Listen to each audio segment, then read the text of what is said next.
O campo municipal de Barraña quedarase mañá pequeno para poder acoller unha nova cita histórica para o Club Deportivo Boiro, como é o encontro amigable que enfrontará unha selección de amigos do club contra veteranos do Real Madrid. Para poder acoller este partido, que terá lugar ás 12 da mañá, e dar resposta á enorme expectación suscitada, o club veuse na obriga de ter que instalar unha grada supletoria para ampliar a capacidade do campo.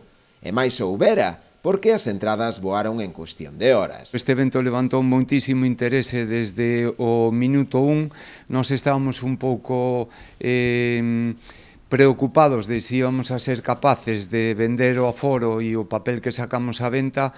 Os primeiros días a razón nos dixo de que se iba a vender todo. Desde la Real Federación Gallega de Fútbol deseamos lo mejor, que Barraña, que se llene de espectadores, que está totalmente garantizado, y que se viva un día muy exitoso donde pienso que lo más importante es ver la cara de esas leyendas y disfrutar de un partido de fútbol, en este caso, en este mítico estadio que es Barraña para todos los gallegos y para toda la gente del Barbanza. Entre os xogadores madridistas que pisarán mañá o verde de Barraña, atópanse bellas glorias do conxunto merengue, como é o caso de Paco Bullo, Amavisca, Milla, Pavón, Martín Vázquez ou o propio José Antonio Camacho, que se encargará da dirección técnica do equipo. Ven tamén Kiko Casilla, porteiro do Madrid do Español, ven Amavisca, como dixe, ven xogadores, Balboa, Conga, Milla, Núñez, que foi campeón de Europa precisamente co Liverpool.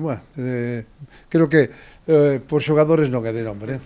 En fronte, nos veteranos do Amigos do Club Deportivo Boiro xogarán tamén exfutbolistas que marcaron época no conxunto boirense, como é o caso de Cardeñosa, Pajarillo ou Padín, que estarán reforzados por figuras do fútbol galego, como é o caso de Otero, Trasorras ou o propio Fran. Será, en definitiva, un acontecemento de máximo nivel, unha festa deportiva que servirá ademais de homenaxe en memoria a Jesús Alonso, fundador de Gealsa, pola súa contribución e apoio ao deporte local, e en especial ao fútbol. Tamén queríamos poñer en valor a súa figura e o seu apoio incondicional ao deporte en xeral en Boiro, tanto da comarca como fora da comarca, e sobre todo as entidades locales de Boiro. En Boiro temos un sinfín de variedades de deporte e moitas delas, por non dicir todas na súa totalidade, teñen un respaldo de Gealsa. A aposta polo deporte creo que é notoria.